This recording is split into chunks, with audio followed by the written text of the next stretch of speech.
Well, good morning. Good morning, Missionary Baptist Church. Let me fix my computer right off the bat. Already barking at me because it's Sunday. Mhm.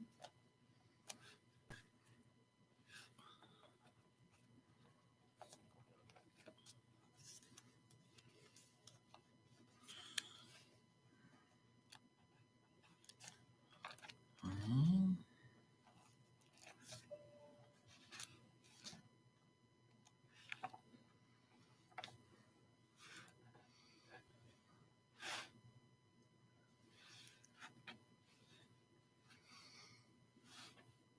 Well, do you have a good week?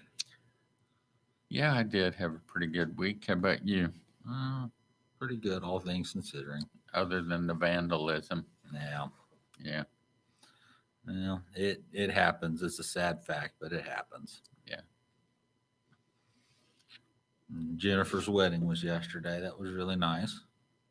well, that's good. Are they off on a honeymoon now? They're here in town. He was working at GE, and one of the guys that got laid off, so they can't just go spending willy nilly right now. That's the way my wife and I were. We eloped. We had no honeymoon. Mm-hmm. We had no money for barely enough for a Same marriage here. license. Same here. Me and Joyce got married right here in this very church, and we went straight to the house, and that's where we was. Yeah.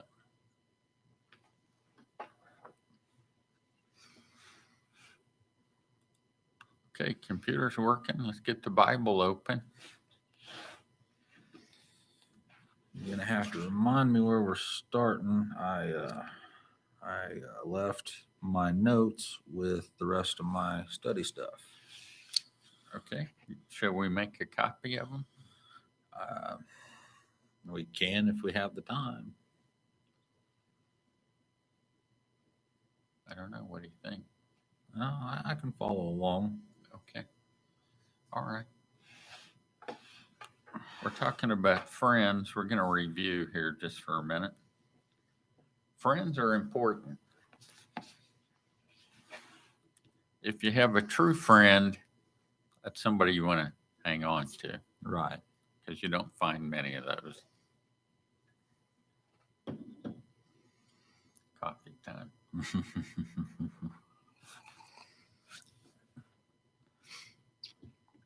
I'd like to think that I have several true friends. Yeah. I know Jesus is the truest friend we could ever have. Absolutely.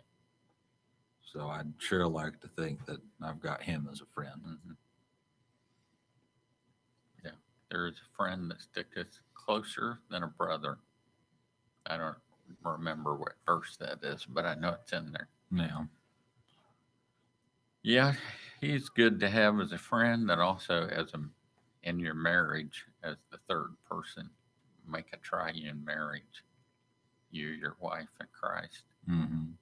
That works very well. Okay, we're talking about friends. Let's look at John 15. We'll do a little review.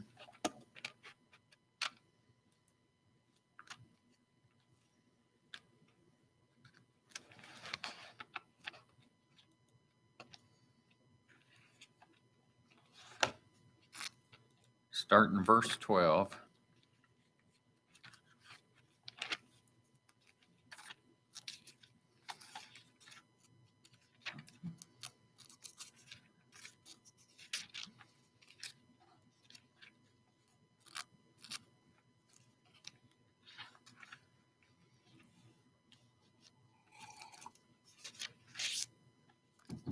Again, I want to say to those who mailed in their tithe, thank you. We appreciate that. It's been a great help. Back to John 15, we're looking at verse 12. It said, "This is my commandment, that ye love one another as I have loved you." That's a good start for a friend right there. Mm-hmm. Yeah. I've had friends who were in it to get what they could. when I was much younger and dumber, I lost my driver's license for 90 days. Well, I had a friend that I ran around with. We always took my car because I had a nice car. Mm-hmm. He came to my house the first day I lost my license. I said, I can't drive. We can go anywhere, but I won't be able to drive. He said, okay. I said, I'll get 90 days. I didn't see him again until the 91st day. He showed up at my house. Really? Yeah. I was free to go anywhere I wanted. I just couldn't drive. Yeah. So we could have taken his car, But that wasn't your car. but that wasn't it wasn't a nice car that I had. That's right. That's right. So anyway, you learn about friends sometimes the hard way. Mm-hmm. But let's go on here. Verse 13, greater love hath no man than this, that a man lay down his life for his friends. That's a mark of a true friendship if you're willing to die for someone. Yep. And Jesus was that friend. Oh, yeah, definitely.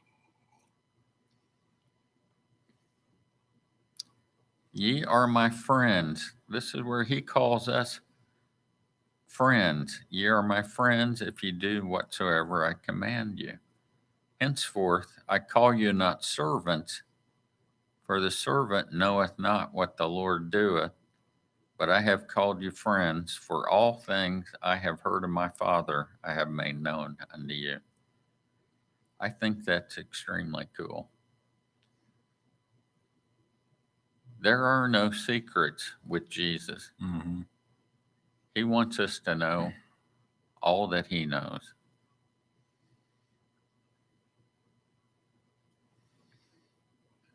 And that's a lot to know. I'd like to know what he knows. It takes a lifetime of study and you still won't know what he knows. Oh, yeah. Matter of fact, we'll spend eternity just learning what he knows. And there won't be any evolution in there whatsoever. Yeah. Okay, so friends, Jesus is the platform on which we build friendship. He's the model for being a friend. So let's talk about how good of a friend is God. Our first verse, Deuteronomy 31.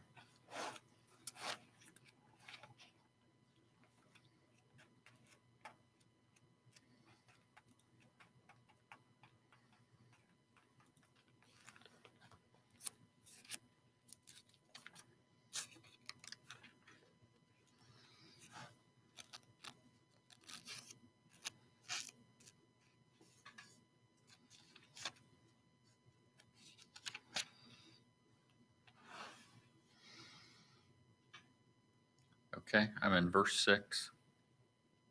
And Deuteronomy 31. All right. You want to read 6 through 8? Yeah. Be strong and of a good courage. Fear not, nor be afraid of them. For the Lord thy God, he it is that doth go with thee. He will not fail thee, nor forsake thee. And Moses called unto Joshua, and said unto him in the sight of all Israel, Be strong and of a good courage, for thou must go with this people unto the land which the Lord hath sworn unto their fathers to give them, and thou shalt cause them to inherit it. And the Lord, he it is that doth go before thee. He will be with thee. He will not fail thee, neither forsake thee. Fear not, neither be dismayed. Amen. Good passage. God is a good friend.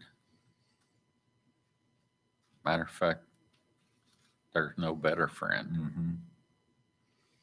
And I should have looked up the passage. It said, God fights against the proud. He doesn't just stand by, he actually fights against them. Mm-hmm. So we want to be his friend and have him fight for us. And that's what it says.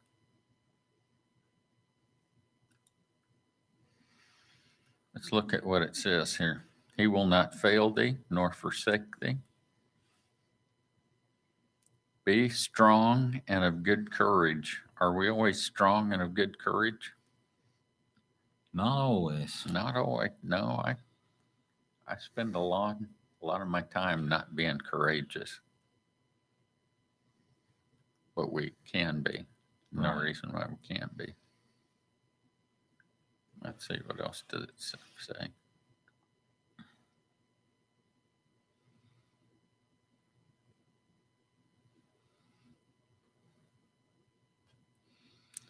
God will cause you to inherit it. Verse 8, and the Lord, He it is that goes before thee. God will make a way for you, and he'll lead, which is pretty nice. Yeah. You know, I've had situations, I'm sure you have too, where God just smoothed the way, opened the doors, things just worked out Right. perfectly. Several times in my life. Yeah, and I know that's God's will. And I have other times where I'm trying my best to push and shove and fight my way through something. Been there too. And that's God's way of saying, whoop, slow down. This is not the doorway we're going through. Relax. We get all head up. We have cats. We're down to 2 now. But for their own good, sometimes you want to pick them up and move them from one room to the other. And they get all fidgety and squirmy on you and kind of freak out. Yeah. That's what we do to God. He tries to move us on. Just take us to the next room where things are better. Mm-hmm. And we freak out and fight and get upset and yell and scream. Yeah, that's what you're comfortable with right here. Yeah, exactly. This is the unknown. A lot of people, they don't want. I can't stand the unknown. I don't like change. I'm very set in my ways. I'm stubborn. I like things right where they're at. Me There's too. no need to go to the next step. We're good here. That's the way it is with me and my house. And my wife commuted a long way. And now that I'm retired, if she gets a job in Wichita, there's no excuse for me to stay in my house, but I'm comfortable. Mm-hmm. I've got my fridge. I got my big screen TV. Yeah. I got my internet, nice soft couch. But it's not good to always be comfort. Sometimes you need to move on. It's time to go. So I promised her that I will take my comfy bubble and move it somewhere else so she can be closer to work. So that may or may not be in the future. We'll see. But God goes with us. He will not fail thee nor forsake thee. Jesus said the same thing. Look over at Deuteronomy 20. And that's a great thing about the friendship of God not failing me. Yeah. Because I've known several friends of mine that have let me down. And it's great to know God will never let you down. That's right. He's always there. He's always ready to help. Yeah, I've had friends before who really did not come through. And not just the 90-day couldn't drive time. That friend didn't come through. But there's been other times when you're really dependent on somebody and they just didn't show up. And that hurts. Yep. But God is not that kind of friend. He always shows up. This next one in Deuteronomy 20, verses 1 through 4, is talking about God going into battle for us. It's scary out there in the world. There's a lot of raging battle happening. Mm-hmm. And he goes forth, it said, when thou goest out to battle against thine enemies, and seest horses and chariots, and a people more than thou, be not afraid of them, for the Lord thy God is with thee, which brought thee up out of the land of Egypt.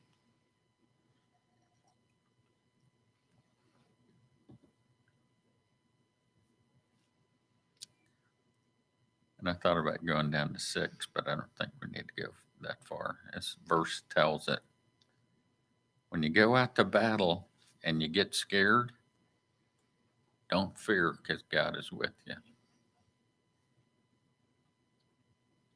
God is stronger than any enemy you'll ever come up against. Yeah, there's no one stronger than him. And whatever we go through, God goes with us. And that may be my next verse. It is, as a matter of fact. Let's look at Isaiah 43.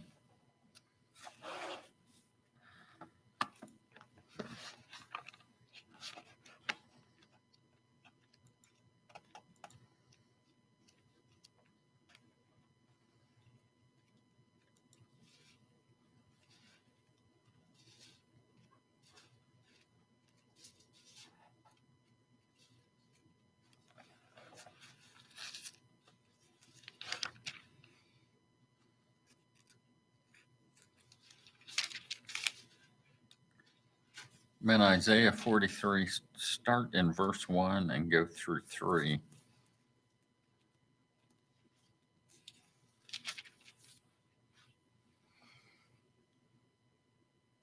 You got that one, John? Yes, sir. You want to read it? Yeah. 1 through 3. Yeah, 1 through 3.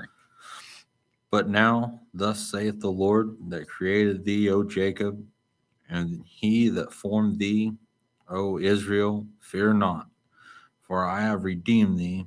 I have called thee by thy name, thou art mine. When thou passest through the waters, I will be with thee, and through the rivers, they shall not overflow thee. When thou walkest through the fire, thou shalt not be burned, neither shall the flame kindle upon thee.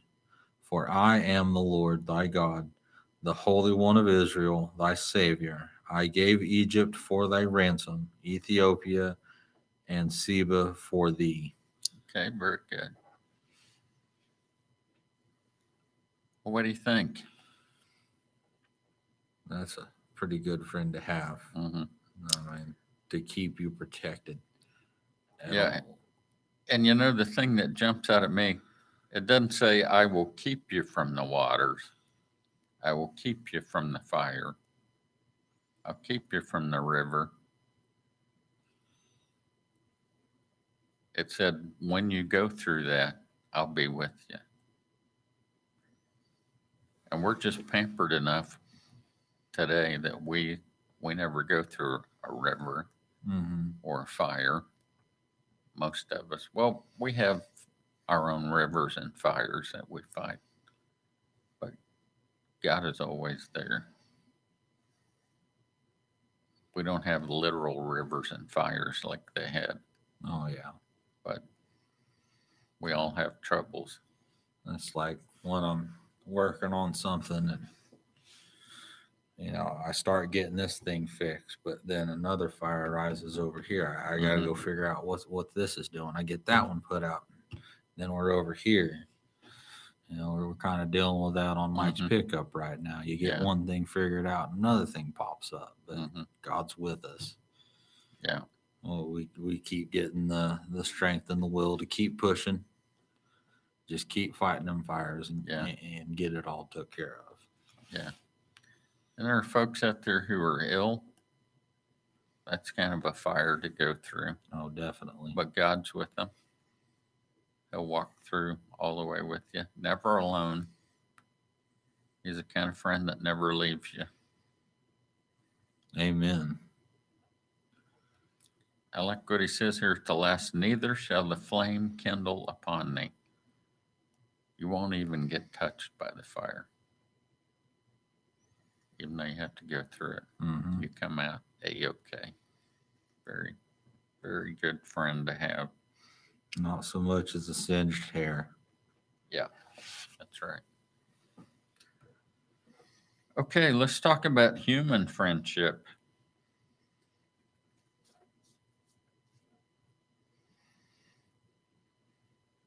These are all good things about humans. Yeah. We won't talk about the bad side. We'll talk about what human friends ought to be.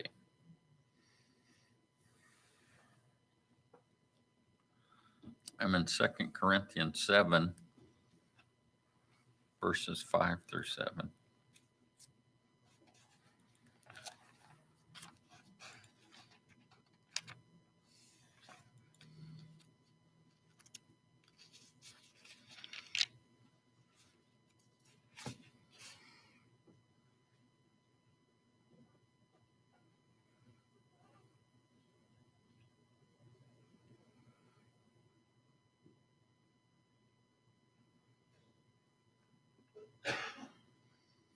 I'm not sure that's the one I want.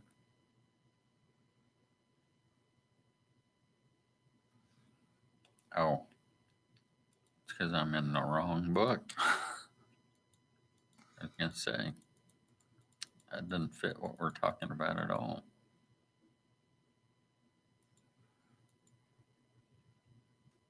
There we go. I'm in verse 5, 2 Corinthians 7, verse 5. For when we were yet coming to Macedonia, our flesh had no rest. And I suppose he was pretty tired from travel and preaching and all the stuff that he had to do. Mm-hmm. But we were troubled on every side. Without were fightings, within were fears. Isn't that the way it is today? Outside is fighting. Outside this church, it's just fighting.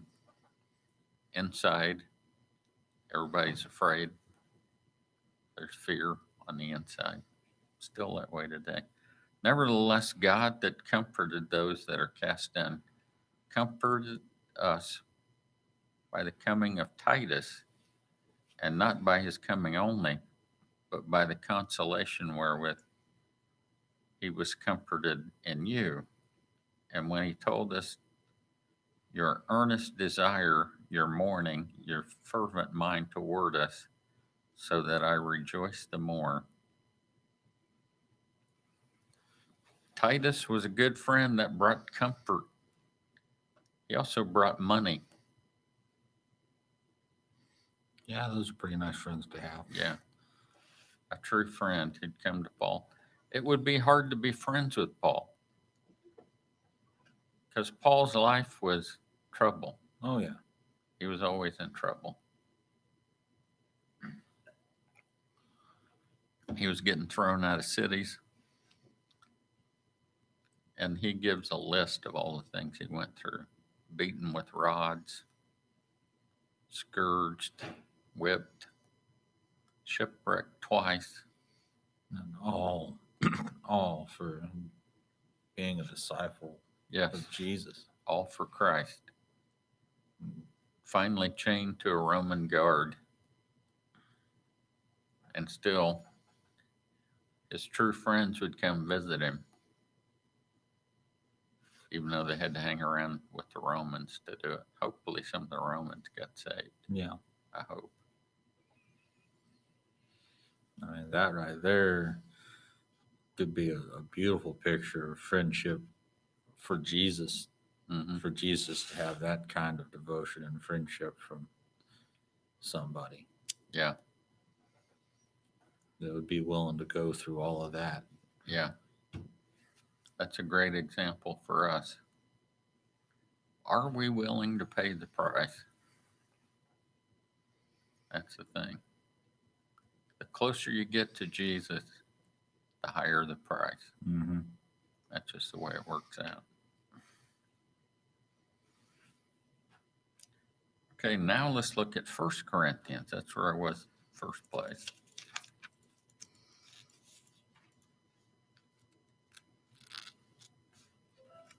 (16)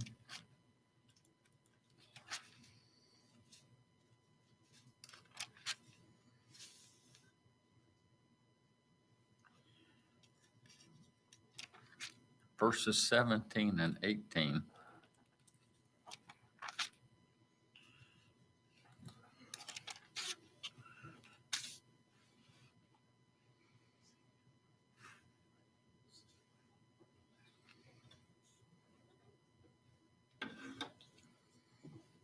John, you want to read that? Oh, yeah. I am glad for the coming of Stephanus and Fortunatus and Achaeus, for that which was lacking on your part they have supplied, for they have refreshed my spirit and yours. Therefore acknowledge ye them that are such. Okay, very good. How's my pronunciation with those? That was not bad, actually. Pretty good. These friends came to Paul, and too bad it said, he's talking to the Corinthians, and he said, for that which was lacking on your part. So they were not taking care of Paul, Yeah. which is kind of a bad thing on your part. But these friends came, well, not your part, on their part. Yeah. These friends came and they supplied him with what he needed. You know, a razor blade, some shoes, socks, a blanket, whatever Yeah. he had to have. A little spending cash, probably. And he said in verse 18, for they have refreshed my spirit and yours. So those friends Lifted lifted him everybody. up. Yeah. Yeah. Made things better. That's the kind of friend we ought to be. Not the kind that sees a need like the Corinthians and does nothing about it. Yeah.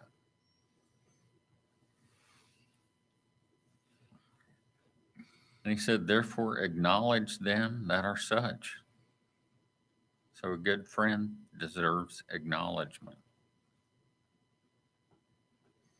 Okay. Our last verse in this section, Proverbs 27:17.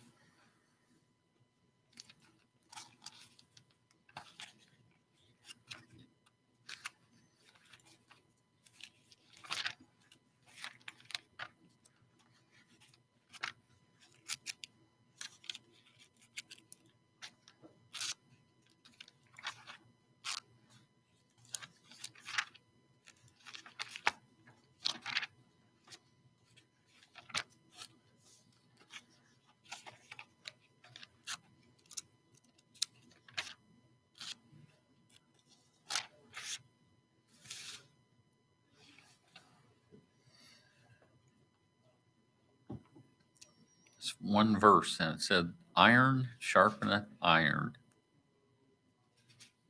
That's right. We don't sharpen iron with loaves of bread or 2x4s. Mm-hmm. So a man sharpeneth the countenance of his friend. We're to be good enough friends that we can talk to each other and bump the rust off, make each other sharper. Ever had a friend that made you dulled you down a little bit? Yeah. Ever had one that sharpened you up? That's the kind of friends we ought to be. Yeah. It's kind of a tall order Yeah. because sometimes it hurts getting the rust bumped off, Mm-hmm. but you need it. And nobody wants to be that friend that Hmm. wants to do that. Yeah. It's hard to tell somebody when they're messing up when you really, really care about them. Yeah. Yeah, we had a man here who was that kind of friend. He and I had a meeting with another person. That person did not take it well. And it was good advice. But they got mad and they stayed mad over it. Yeah. I suppose they still are. Not good. Iron sharpeneth iron. So we have to be willing to scrape and be scraped a little bit by our friends. Let them be honed, make us better. Right. Yeah. Well, before we run out of time, let's do the back page. That was a review. I'm going to run through these quickly. I have 7 things that a good friend should do.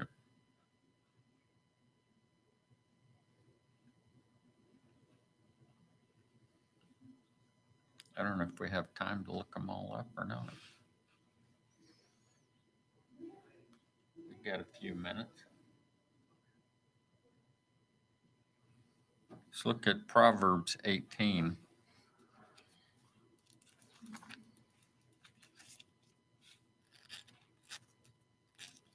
Verse 24.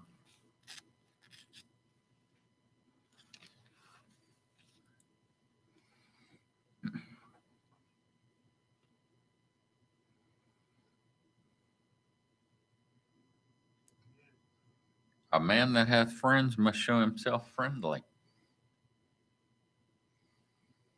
Ever wonder why you don't have any friends? Probably because you're not being friendly.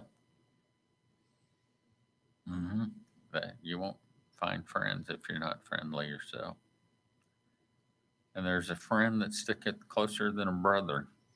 Amen. And we talked about that. We know who that friend is. Mhm. Proverbs 17, verse 9. Just turn over a page.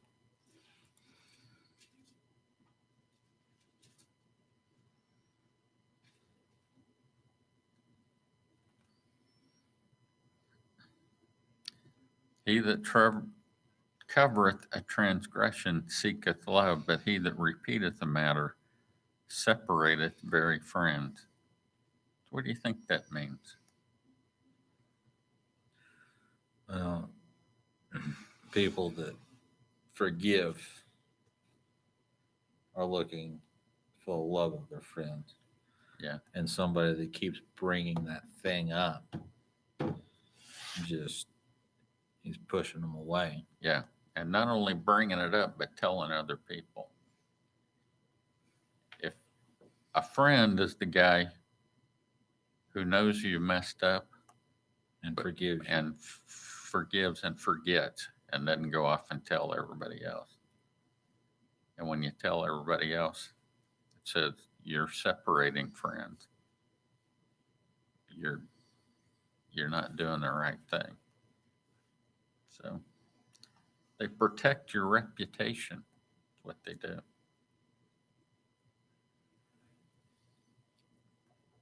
Ever had a friend that didn't protect your reputation?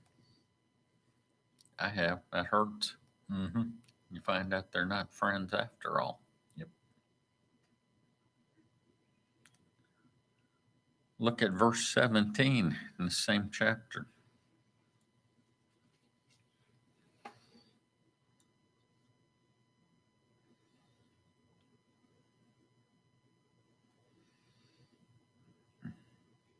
A friend loveth at all times, and a brother is born for adversity.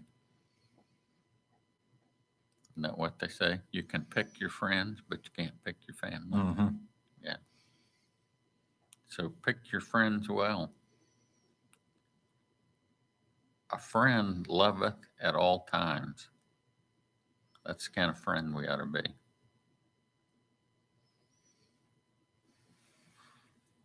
Look at Proverbs 27:4.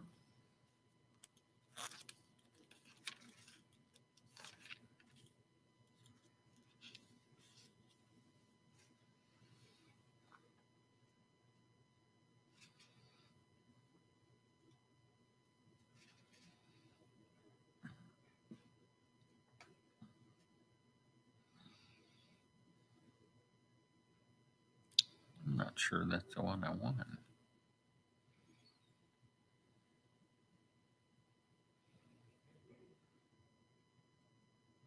Okay. Maybe it was 6.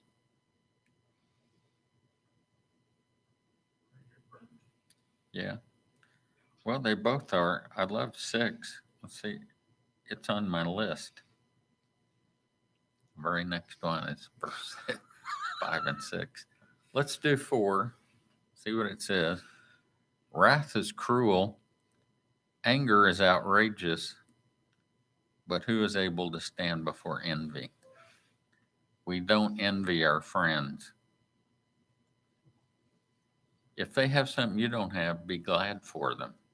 You don't envy them. Right. It's about lifting them up. Yeah, be happy for them. God doesn't want to see you envy, Mm-hmm. and it doesn't do your friendship any good either. Right. The same God that blessed them can bless you if you have the right attitude, and envy is not it. Okay, next, the two verses after that. You want to read it? 5 and 6. Open rebuke is better than secret love. Faithful are the wounds of a friend, but the kisses of an enemy are deceitful. Okay, very good. That's kind of back to iron sharpeneth iron. Open rebuke is better than secret love. Faithful are the wounds of a friend. It's better to have a friend who'll tell you the truth than an enemy who'll give you a big kiss and then stab you in the back. Yep. Yeah. That's what it's talking about. A friend will tell you the truth. Look at this same chapter, verse 9.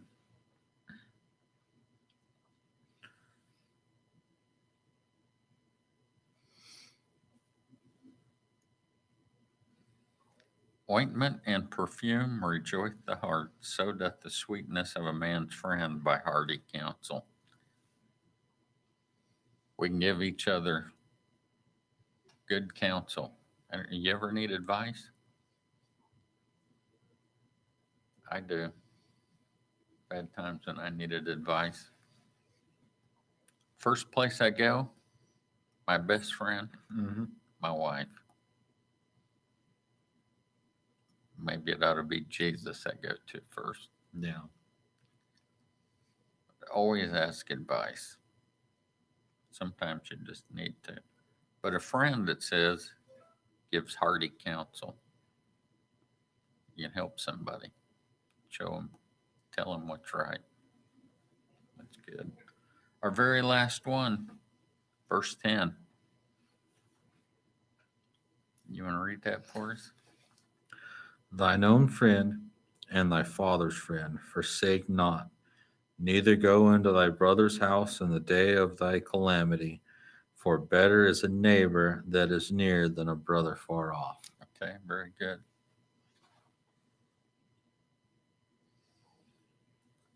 We honor our friends for a whole lifetime. Our friends, even our father's friend, we should honor as friends. When your brother's having trouble, stay away. Don't get yourself mixed up in trouble, family trouble, Mm, which is easy to do, is it not? yeah. Yeah. So those are 7 things that a good friend should do.